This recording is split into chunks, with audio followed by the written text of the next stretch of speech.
Lalu terkait dengan apa yang disampaikan oleh Presiden Prabowo sebelumnya bahwa yang dikenakan PPN 12% ini hanya akan barang mewah begitu ya Pak ya. Nah barang mewah yang dimaksud ini seperti apa Pak kategorinya? Apakah sudah ada klasifikasi tertentu barang mewah seperti apa yang akan dikenakan PPN 12%? Terima kasih Mbak Sinta. Jadi Kementerian Keuangan saat ini sedang membahas kriteria-kriteria tersebut terkait dengan batasan dari barang dan jasa yang mungkin nanti akan kita kategorikan sebagai barang mewah atau premium. Tentu saja ini nanti akan berdasarkan kelompok harga, klasifikasinya, sehingga hanya dikenakan kepada kelompok masyarakat yang sangat mampu berdasarkan harga-harga yang mungkin harus dibayar terhadap barang atau jasa tersebut.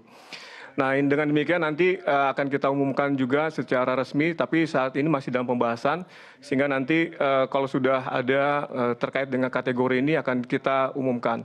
Sementara itu atas seluruh barang kebutuhan pokok dan jasa kesehatan, pendidikan, sampai dengan nanti pada saat 1 Januari 2025 akan tetap bebas PPN sampai diterbitkannya peraturan terkait. Jadi kita akan masih lihat dan kita sudah membicarakan ini dengan pihak-pihak terkait, contohnya dengan Kementerian Pendidikan, Kementerian Kesehatan, bahkan pihak asosiasi dan lembaga-lembaga lainnya yang terkait, sehingga kita mengumpulkan banyak masukan dan juga mendengarkan aspirasi masyarakat, sehingga nanti diharapkan apa yang nanti dikeluarkan kebijakannya adalah yang terbaik bagi kita semua.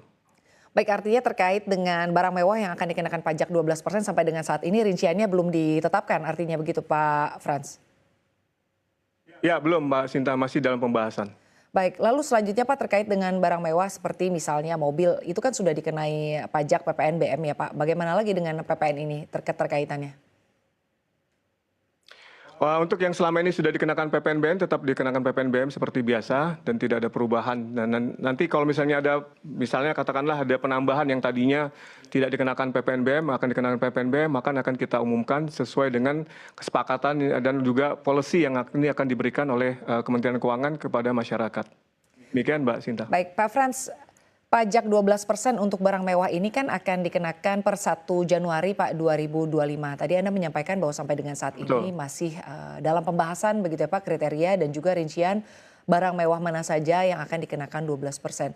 Artinya untuk pengumuman rincian kategori barang mewah ini akan diumumkan sebelum tanggal 1 Januari atau seperti apa Pak Frans?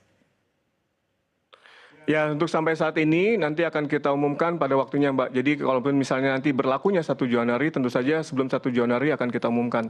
Namun bisa saja nanti ada pengumuman-pengumuman yang lain yang terkait dengan hal ini. Dan saat ini masih dalam pembahasan sehingga kita akan perdalam lagi seperti apa yang waktu atau momentum yang nanti akan dikeluarkan oleh pemerintah.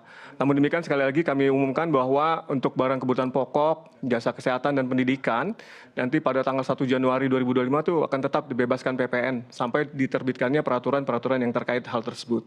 Baik Pak Frans. Mbak Sinta. Lalu selanjutnya terkait dengan perhitungan yang simpang siur nih Pak, bahwa PPN 12% ini adalah kenaikan beban pajaknya 9% bukan 1%. Ini sebetulnya seperti apa Pak? Mungkin boleh dijelaskan?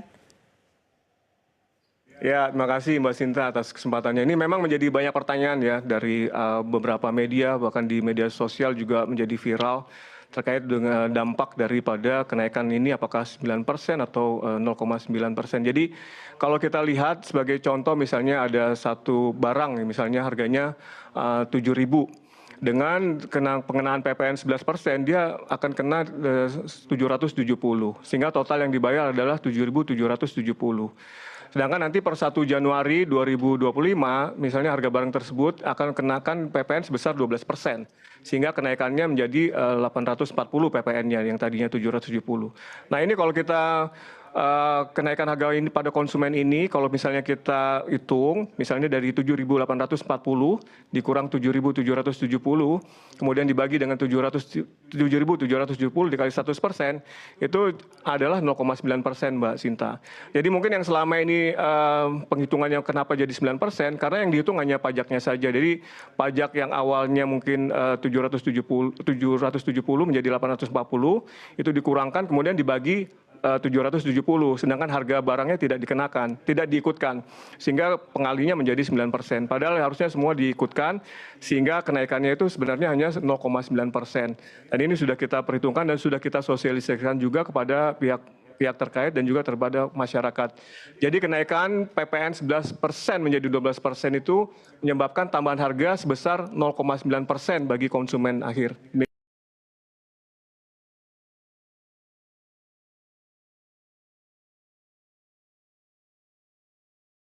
Sebelum jeda saya menanyakan terkait dengan hitung-hitungan yang disimulasikan oleh DJP terkait penerimaan negara yang akan dikumpulkan dari kenaikan tarif PPN 12% ini. Sejauh ini Pak hitung-hitungannya seperti apa Pak? Frans silakan. Terima kasih Mbak Sinta. Memang pada saat kita membahas Undang-Undang HPP, Harmonisasi Peraturan Perpajakan pada tahun 2021 yang lalu, salah satu ini kita adalah kenaikan tarif PPN ini dari 10% menjadi 12%. Tapi karena keadaan pada saat itu masih COVID sehingga kita memberikan tahapan pada saat pelaksanaannya, pertama dari 11% dulu kenaikannya di tahun 2022, kemudian menjadi 12% di tahun 2025 nanti. Kenaikan tarif PPN dari 11% menjadi 12% ini kami harapkan dapat memperkuat penerimaan negara di APBN sehingga kita dapat mendukung keberlanjutan pembangunan nasional termasuk membiayai program-program pendidikan, kesehatan, dan kesejahteraan masyarakat yang kurang mampu. Nah, berdasarkan baseline dari penerimaan PPN kita tahun 2023, juga dengan asumsi basis yang sama dan potensi penerimaan PPN baik dalam negeri maupun impor, dari tarif penyesuaian 11% menjadi 12% ini, kita bisa mendapatkan tambahan APBN penerimaan negara sejumlah 75,29 triliun. Dan ini nanti tentu saja akan balik lagi kepada masyarakat dalam bentuk berbagai macam layanan, fasilitas, dan insentif yang juga bisa dinikmati oleh masyarakat. Demikian Mbak Sinta. Baik Pak, lalu jika ternyata nanti ke depannya Pak terjadi penundaan begitu Pak atau terjadi pembatalan ini sebetulnya dampaknya seperti apa sih Pak? Artinya kan masyarakat juga melihat begitu bahwa keputusan kenaikan PPN 12% ini terkesan terlalu mendadak begitu Pak. Apakah tidak ada kesempatan untuk penundaan atau sebetulnya jika ternyata nanti benar-benar dijalankan apakah ini akan benar-benar cukup efektif kepada penerimaan negara atau seperti apa Pak Frans? Ya, memang kalau misalnya terjadi penundaan, walaupun ini belum tentu terjadi ya, tapi kalau misalnya terjadi penundaan, yang jelas yang langsung terdampak adalah pencapaian penerimaan tadi yang 75,29%. Dan tentu saja ini akan kita carikan lagi sumber penerimaan yang lainnya atau dilakukan penghematan. Jadi seperti itu penggunaan APBN kita kan memang digunakan untuk baik belanja maupun penerimaan. Sehingga apabila nanti penerimaan kita berkurang, ya belanjanya juga kita kurangi. Atau kalau misalnya dari penerimaan tadi ada yang tidak bisa kita capai atau kita achieve, maka nanti akan kita mencarikan dari sumber penerimaan yang lain. Dan ini tidak menutup kemungkinan akan ada banyak nanti hal-hal yang lain akan kita sesuaikan apabila memang ini nanti dilakukan penundaan. Tapi sampai sejauh ini pembahasan masih berjalan terus sehingga kita tetap melaksanakan kenaikan tarif PPN dari 11% menjadi 12% ini per 1 Januari 2025. Demikian Mbak Sinta. Baik Pak, terkait dengan kenaikan tarif PPN 12% yang tentunya bertujuan untuk meningkatkan penerimaan negara Pak, tapi apakah ada hal-hal lain yang juga turut menjadi perhatian atau perlu diwaspadai, ini terkait dengan kemungkinan adanya kenaikan dari harga-harga barang dan juga jasa dan juga kenaikan dari bahan-bahan pokok. Seperti apa DJP menyikapi kemungkinan ini Pak Frans? Ya, terima kasih. Terkait dengan kenaikan harga tadi sudah kami sampaikan bahwa dengan adanya kenaikan PPN ini, kenaikan harga yang sudah kita hitung itu adalah 0,9% per harga apabila dengan asumsi dengan harga yang sama kenaikannya dari 11 menjadi 12%. Kemudian juga berdasarkan hitungan pemerintah, inflasi saat ini sangat rendah, masih di angka 1,6%. Sehingga dampak kenaikan PPN 11% menjadi 12% itu berdasarkan hitungan kami adalah sebesar 0,2%. Nah, inflasi akan tetap dijaga rendah sesuai dengan target APBN 2025 itu sebesar 1,5 sampai 3,5%. Dengan demikian kami harapkan kenaikan PPN dari 11% menjadi 12% itu tidak menurunkan daya beli masyarakat.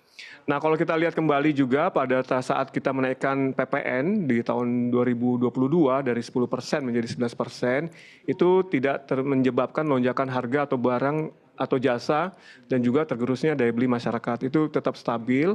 Dan kalau kita berkaca pada periode kenaikan PPN di tahun tersebut, tahun 2022, dampaknya terhadap inflasi dan daya beli masyarakat juga tidak besar. Di tahun 2022 tingkat inflasinya itu 5,51%, namun ini disebabkan tekanan harga global, Kemudian juga pada saat itu ada gangguan suplai pangan dan kebijakan penyesuaian harga BBM akibat dari permintaan dari masyarakat pasca pandemi COVID-19. Sehingga kalau kita hitung berdasarkan sepanjang 2023-2024 tingkat inflasi itu masih berada pada 2,08%. Dan ini semua sudah kita perhitungkan dan mudah-mudahan tidak mengganggu tadi. Pertama, inflasi yang tinggi, kemudian juga tergerusnya daya beli masyarakat. Ini sudah kita perhitungkan semua. Demikian Mbak Sinta. Baik Pak Frans.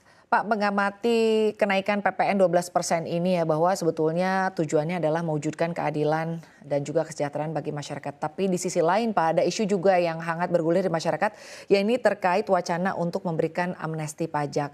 Bagaimana pandangan Anda Pak terkait dengan wacana amnesti pajak ini? Ya, terima kasih Mbak Sita. Sebagaimana diketahui, kenaikan tarif PPN dari 11% menjadi 12% ini kan amanat Undang-Undang Nomor 7 Tahun 2021 tentang harmonisasi peraturan perpajakan. Sesuai kesepakatan pemerintah dengan DPR, kenaikan taraf ini bertahap dari 10% menjadi 11% di April 2022, kemudian 11% menjadi 12% pada saatnya nanti 1 Januari 2025. Kenaikan ini dimasukkan supaya memberi dampak yang signifikan terhadap daya beli masyarakat, inflasi dan juga pertumbuhan ekonomi. Ini sudah kita perhitungkan semua. Dan tadi juga sudah saya sebutkan beberapa barang-barang pokok yang tidak dikenakan PPN atau kan diberikan fasilitas pembebasan PPN atau PPN dengan tarif 0%, sehingga ini juga diharapkan bisa membantu daya beli masyarakat dan memberikan keadilan, mewujudkan kesejahteraan bagi masyarakat, terutama yang mereka yang tidak mampu. Tadi sudah saya sebutkan beberapa di antaranya. Dan juga untuk menjaga daya beli masyarakat pada saat nanti di awal-awal diberlakukannya PPN 12% ini, kami juga menyiapkan paket insentif yang sudah kami disampaikan juga oleh Pak Menko dan juga Ibu Menteri Keuangan untuk kesejahteraan yang akan semakin melindungi kelompok masyarakat yang kurang mampu. Contohnya adalah untuk dukungan untuk rumah tangga atau individu. Itu nanti pemerintah akan menyalurkan 10 kg beras kepada 16 juta keluarga penerima manfaat selama 2 bulan, yaitu bulan Januari dan Februari. Kemudian ada juga PPN ditanggung pemerintah 1% yang tadi sudah kami sampaikan untuk tepung terigu, gula industri, dan minyak kita selama 1 tahun. Nah, nanti juga akan ada diskon nih untuk listrik, tagihan listrik sebesar 50% kepada pelanggan dengan daya 2.200 VA atau lebih rendah selama 2 bulan pertama di tahun 2025. Kemudian juga untuk pembelian rumah sampai dengan 5 miliar, atas 2 miliar pertama itu ada diskon PPN yang ditanggung pemerintah, diskon 100% untuk bulan Januari sampai Juni 2025, dan 50% untuk bulan Juli sampai Desember 2025. Kemudian juga kita memberikan dukungan kepada pekerja, perbaikan kemudahan akses jaminan kehilangan pekerjaan, ini diberikan kepada pekerja yang mengalami PHK.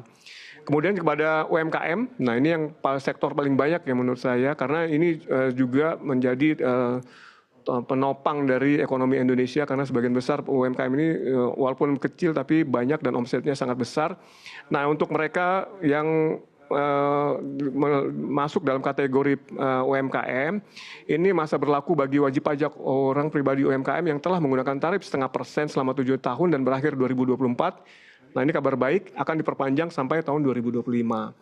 Dan bagi WPO UMKM lainnya tetap dapat menggunakan PPh sebesar 0,5% sesuai dengan PP 55 tahun 2022. Kemudian juga kita ada dukungan untuk sektor industri dan padat karya. Nanti untuk sektor-sektor tertentu padat karya dengan gaji hingga 10 juta per bulan akan mendapatkan insentif berupa PPh 21-nya itu atas PPh penghasilannya itu ditanggung oleh pemerintah. Kemudian juga ada bantuan 50% untuk jaminan kecelakaan kerja sektor padat karya selama 6 bulan yang dibayar oleh BPJS Tenaga Kerja. Kemudian juga tadi ada stimulus untuk perumahan, kemudian juga ada insentif untuk kendaraan bermotor, berbasis baterai, sehingga mendapatkan insentif termasuk PPN ditanggung pemerintah 10% dan lain sebagainya. Nah, dengan semua ini saya rasa kita sudah membentengi masyarakat yang kurang mampu, dan di sisi lain masyarakat yang kita anggap mampu kan sudah dikenakan pajak sebesar, kita naikkan pajaknya sebesar 35% untuk mereka yang sangat mampu. Jadi mudah-mudahan ini mewujudkan rasa keadilan dan juga bisa di sisi lain juga meningkatkan penerimaan negara. Dan kita juga banyak berdiskusi atau membahas terkait policy dengan para pelaku usaha dan juga para partai-partai politik dan juga dengan media, sehingga nanti masukan-masukan nanti terkait dengan kebijakan-kebijakan yang akan kita keluarkan itu juga sudah dilakukan berbagai macam komunikasi kepada publik.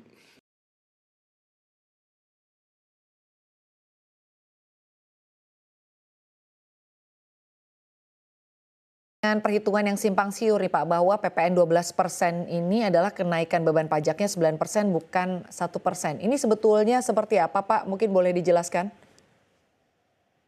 Ya, terima kasih Mbak Sinta atas kesempatannya. Ini memang menjadi banyak pertanyaan ya dari beberapa media, bahkan di media sosial juga menjadi viral terkait dengan dampak daripada kenaikan ini, apakah 9% atau 0,9%. Jadi kalau kita lihat sebagai contoh, misalnya ada satu barang, misalnya harganya 7.000.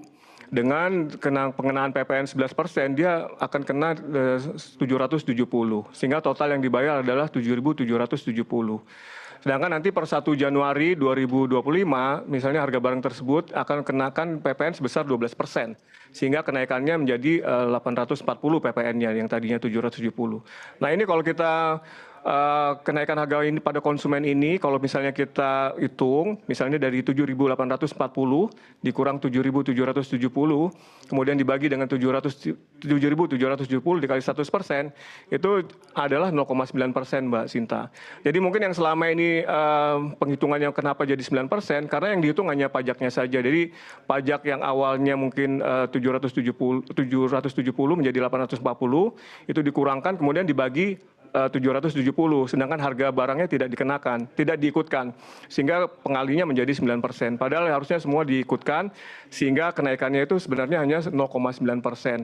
Dan ini sudah kita perhitungkan dan sudah kita sosialisasikan juga kepada pihak terkait dan juga kepada masyarakat. Jadi kenaikan PPN 11% menjadi 12% itu menyebabkan tambahan harga sebesar 0,9% bagi konsumen akhir. Demikian Mbak Sinta.